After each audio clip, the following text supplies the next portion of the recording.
আসসালামু আলাইকুম। দুপুরের শীর্ষ সংবাদে স্বাগত জানাচ্ছি আমি সুমনা সুমা। দক্ষতা ভিত্তিক শিক্ষা ছাড়া বৈশ্বিক প্রতিযোগিতায় টিকে থাকা কঠিন, প্রধানমন্ত্রী। রায়ে খুশি, দ্রুত কার্যকর চাই, রামিসার বাবা। পুশিন চেষ্টা, পাটগ্রাম সীমান্তে বিএসএফ কে ধাওয়া দিল এলাকাবাসী। চট্টগ্রাম মেডিকেলে কর্মবিরতিতে ইন্টার্ন চিকিৎসকরা। গণঅভ্যুত্থান দিবসে শহীদ পরিবার ও জুলাই যোদ্ধাদের সংবর্ধনা দেবে সরকার। 3 দিনের সফরে রাশিয়া গেলেন পররাষ্ট্রমন্ত্রী। শাপলা চত্বর হত্যা মামলা, ট্রাইব্যুনালে দীপু মনি, রূপা বাবুসহ 9 আসামি। 7 মাস পর ভারতের কারাগার থেকে মুক্তি, দেশে ফিরলেন 91 বাংলাদেশি মৎস্যজীবী। বিসিবি নির্বাচন শুরু, 45 মিনিট পর পড়ল প্রথম ভোট।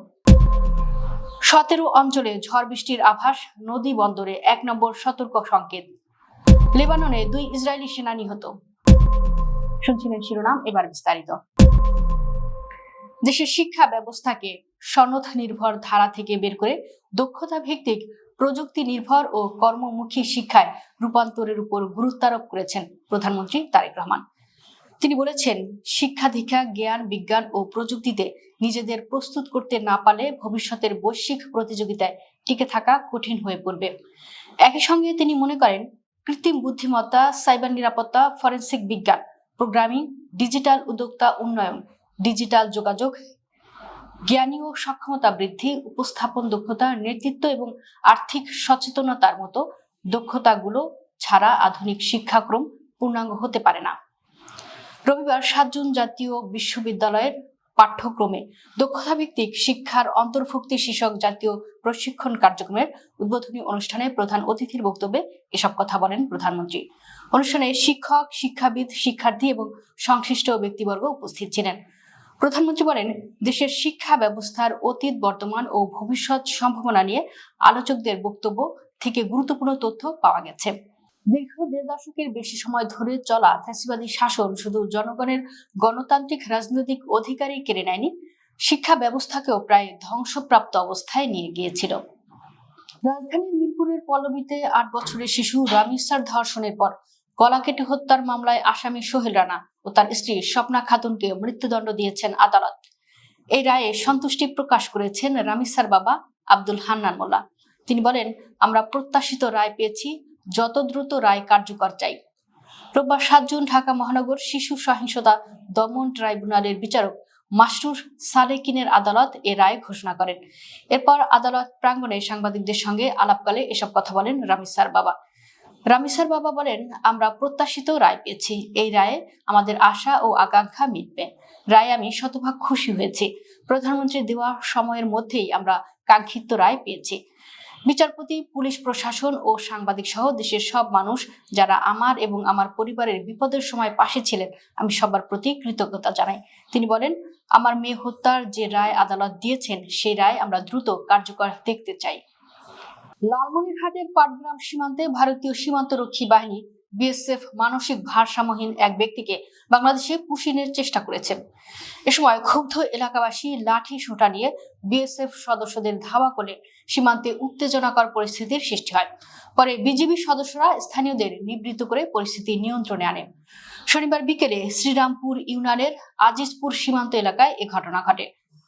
বিজিবি ও স্থানীয় সূত্র জানায়, সীমান্তের 855 নম্বর প্রধান পিলারের 5 নম্বর উপপিলার সংলগ্ন এলাকায় ভারতের 156 বিএসএফ ব্যাটালিয়নের দাউয়াকামারি ক্যাম্পের টহল দল কাঁটাতারের গেট খুলে প্রায় 35 বছর বয়সী এক ব্যক্তিকে বাংলাদেশে প্রবেশ করিয়ে দেয়। বিষয়টি দেখতে পেয়ে স্থানীয়রা বিজিবিকে খবর দেয়। পরে 61 বিজিবির কালীরহাট ক্যাম্পের সদস্যরা ঘটনাস্থলে গিয়ে ওই ব্যক্তিকে একই পথ দিয়ে শূন্যরেখায় ফেরত পাঠান। ব্যক্তিটির কথাবার্তা ও আচরণ অসংলগ্ন হওয়ায় তাকে মানসিক ভারসাম্যহীন বলে ধারণা করা হচ্ছে। এফসিপিএস প্রশিক্ষণ সংক্রান্ত সিদ্ধান্ত প্রত্যাহার, স্বাস্থ্যকর্মী সুরক্ষা আইন প্রণয়ন সহ 6 দফা দাবি আদায়ে কেন্দ্রীয় কর্মসূচির অংশ হিসেবে অনির্দিষ্টকালের কর্মবিরতি শুরু করেছেন চট্টগ্রাম মেডিকেল হাসপাতালের ইন্টার্ন চিকিৎসকরা। রোববার সকাল 8টা থেকে কর্মবিরতিতে যান ইন্টার্ন চিকিৎসকরা। তবে এতে চিকিৎসা সেবা পুরোপুরি বিঘ্নিত হচ্ছে না বলে দাবি তাদের।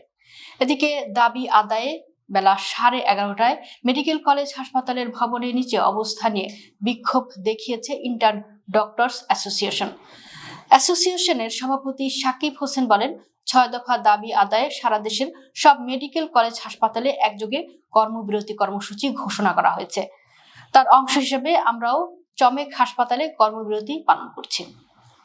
আগামী 5 আগস্ট জুলাই গণ অভ্যুত্থান দিবসে শহীদ পরিবার ও জুলাই যোদ্ধাদের সংবর্ধনা দেবে সরকার। মুক্তিযুদ্ধ বিষয়ক মন্ত্রী আহমেদ আজম খানের সভাপতিত্বে সম্প্রতি এক আন্তঃমন্ত্রণালয় সভায় এসব সিদ্ধান্ত হয়েছে বলে সভার কার্যপত্রে জানানো হয়েছে। কার্যপত্রে বলা হয়েছে, 5 আগস্ট বেলা 11টায় রাজধানীর বাংলাদেশ চীন মৈত্রী সম্মেলন কেন্দ্রে মুক্তিযুদ্ধ বিষয়ক মন্ত্রণালয় ও ঢাকা জেলা প্রশাসন জুলাই শহীদ পরিবার এবং জুলাই যোদ্ধাদের সংবর্ধনা এবং দিবসের তাৎপর্য তুলে ধরে আলোচনা সভার আয়োজন করবে। জেলা পর্যায়ে শহীদ পরিবার ও জুলাই যোদ্ধাদের সম্মানে সংবর্ধনা ও দিবসের তাৎপর্য তুলে ধরে আলোচনা অনুষ্ঠান আয়োজন করতে হবে বলে সভায় সিদ্ধান্ত হয়েছে। বিদেশে অবস্থিত বাংলাদেশ দূতাবাস ও মিশনে আলোচনা সভার আয়োজন করা হবে। 3 দিনের সফরে রাশিয়ার উদ্দেশ্যে ঢাকা ছেড়েছেন পররাষ্ট্রমন্ত্রী খলিলুর রহমান।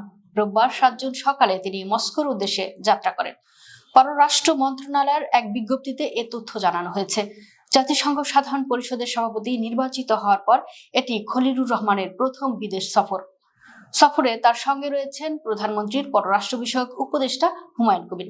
আগামী 9 জুন দেশে ফেরার কথা রয়েছে তার। সংশ্লিষ্ট সূত্রগুলো জানিয়েছে, পররাষ্ট্রমন্ত্রীর এই সফরকে কেন্দ্র করে দুই দেশের দ্বিপক্ষীয় সম্পর্কের পাশাপাশি বহুপাক্ষিক কূটনৈতিক ইস্যুগুলো গুরুত্ব পাবে। সফরের দ্বিতীয় দিনে মস্কোতে রাশিয়ার পররাষ্ট্রমন্ত্রী সের্গেই লাভরভের সঙ্গে দ্বিপক্ষীয় বৈঠকে অংশ নেবেন তিনি। পাশাপাশি রুশ সরকারের আরো কয়েকজন শীর্ষ প্রতিনিধির সঙ্গে তার সৌজন্য সাক্ষাতের কথা রয়েছে।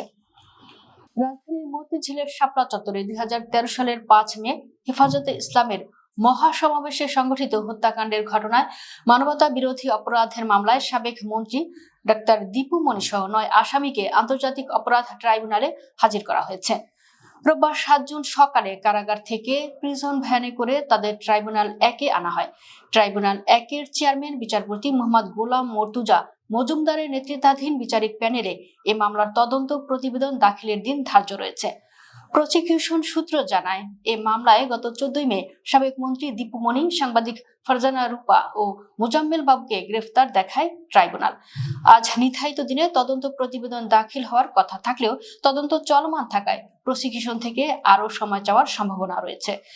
এ মামলায় গ্রেফতার অন্য আসামিরা হলেন সাবেক স্বরাষ্ট্র প্রতিমন্ত্রী শামসুল হক টুকু, অবসরপ্রাপ্ত মেজর জেনারেল জিয়াউল আহসান, পুলিশের সাবেক মহাপরিদর্শক আইজিপি AKM শহীদুল হক, পুলিশের সাবেক ডিআইজি মোল্লা নজরুল ইসলাম, 71-এর ঘাতক দালাল নির্মূল কমিটির উপদেষ্টা মণ্ডলীর সভাপতি শাহরিয়ার কবির, সাবেক ডিআইজি আব্দুল জলিল মণ্ডল, সাংবাদিক ফারজানা রূপা ও মোজাম্মেল বাবু।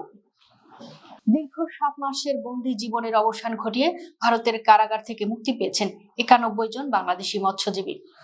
আন্তর্জাতিক জলসীমা অতিক্রমের অভিযোগে আটক হওয়া এসব জেলেকে সব আইনি প্রক্রিয়া সম্পন্নের পর শনিবার নিজ দেশে ফেরত পাঠানো হয়েছে। ভারতের দক্ষিণ 24 পরগনার ফেজারগঞ্জ মৎস্য বন্দর থেকে 4টি মাছ ধরার ট্রলার সহ তাদের আন্তর্জাতিক জলসীমার উদ্দেশ্যে পাঠানো হয়। পরে ভারত ও বাংলাদেশের নৌবাহিনীর ঊর্ধ্বতন কর্মকর্তাদের উপস্থিতিতে তাদের বাংলাদেশের কর্তৃপক্ষের কাছে হস্তান্তর করা হয়। প্রশাসন ও পুলিশ সূত্রে জানা গেছে, প্রায় 7 মাস আগে বঙ্গোপসাগরের গভীর সমুদ্রে মাছ ধরার সময় বাংলাদেশের 4টি ট্রলার অনিচ্ছাকৃতভাবে আন্তর্জাতিক সমুদ্র সীমা অতিক্রম করে ভারতীয় জলসীমায় প্রবেশ করে। এ সময় ভারতীয় উপকূল রক্ষী বাহিনী ট্রলার সহ 91 জন মৎস্যজীবীকে আটক করে। বাংলাদেশ ক্রিকেট বোর্ডের নির্বাচন শুরু হলো। ভোট গ্রহণে দেখা গেছে ধীরগতি। ভোট শুরুর প্রায় 45 মিনিট পর প্রথম ভোটটি পড়ে। ক্যাটাগরি 1 ও ক্যাটাগরি 2 এর ভোট দেন 2 জন ভোটার। বিসিবির নতুন পরিচালনা পর্ষদ গঠনের লক্ষ্যে এই নির্বাচন অনুষ্ঠিত হচ্ছে। দেশের বিভিন্ন বিভাগীয় ও জেলা ক্রীড়া সংস্থা, ক্লাব এবং ক্রিকেট সংশ্লিষ্ট প্রতিষ্ঠানগুলোর কাউন্সিলররা ভোটাধিকার প্রয়োগ করছেন।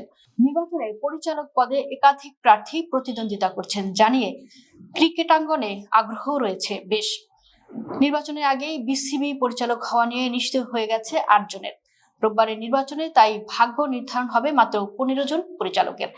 বিসিবি নির্বাচনে ক্যাটাগরি 1 থেকে পরিচালক পদ 10টি, ক্যাটাগরি 2 থেকে 12টি ও ক্যাটাগরি 3 থেকে 1টি। এছাড়াও জাতীয় ক্রীড়া পরিষদের সরাসরি মনোনয়নে পরিচালক হন 2 জন।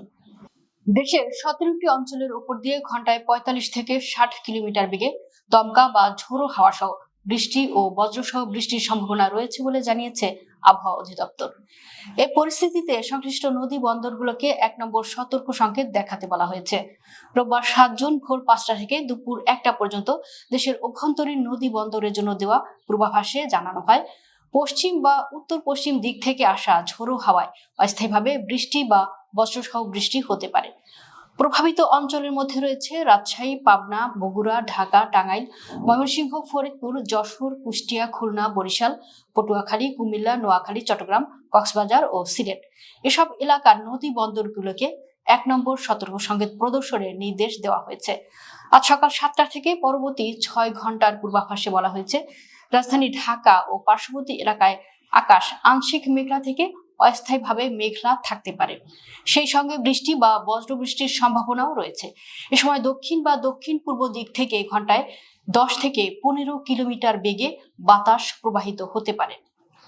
লেবাননের দক্ষিণাঞ্চলে শক্তিশালী সশস্ত্র গোষ্ঠী হিজবুল্লাহর হামলায় দখলদার ইসরায়েলের 2 সেনা সদস্য নিহত হয়েছেন। পৃথক দুটি ঘটনায় তারা প্রাণ হারিয়েছেন বলে নিশ্চিত করা হয়েছে। শনিবার 6 জুন রাতে ইসরায়েলি প্রতিরক্ষা বাহিনীর IDF পক্ষ থেকে এই তথ্য জানানো হয়। লেবানন সরকার ও ইসরায়েলের মধ্যে নতুন করে যুদ্ধবিরতি চুক্তি হওয়ার পরও সীমান্ত এলাকায় এই ধরনের হামলা ও পাল্টা হামলা অব্যাহত রয়েছে। নিহত সেনাদের মধ্যে একজনের নাম ক্যাপ্টেন শাহার গামলা। 23 বছর বয়সী এই সেনা কর্মকর্তা ইসরায়েলি সেনাবাহিনীর ইগোজ ইউনিটের কমান্ডো ব্রিগেডের কমান্ডার হিসেবে দায়িত্বে ছিলেন। বৃহস্পতিবার 4 জুন হিজবুল্লাহর চালানো একটি ড্রোন হামলায় তিনি গুরুতর আহত হন। এরপর তাকে আশঙ্কাজনক অবস্থায় উদ্ধার করে দ্রুত হাসপাতালে নিয়ে যাওয়া হয়, তবে চিকিৎসাধীন অবস্থায় শনিবার সকালে তার মৃত্যু হয়। দর্শক, ভিডিওটি শেষ পর্যন্ত দেখার জন্য আপনাকে অসংখ্য ধন্যবাদ। নিত্য নতুন ভিডিও পেতে আমাদের ইউটিউব চ্যানেলটি সাবস্ক্রাইব করুন এবং নিয়মিত নোটিফিকেশন পেতে বেল বাটনটি ক্লিক করুন। আমাদের ফেসবুক পেজটি ফলো করুন। এছাড়াও আমাদের ভিডিও লাইক, কমেন্ট ও শেয়ার করুন। আল্লাহ হাফেজ।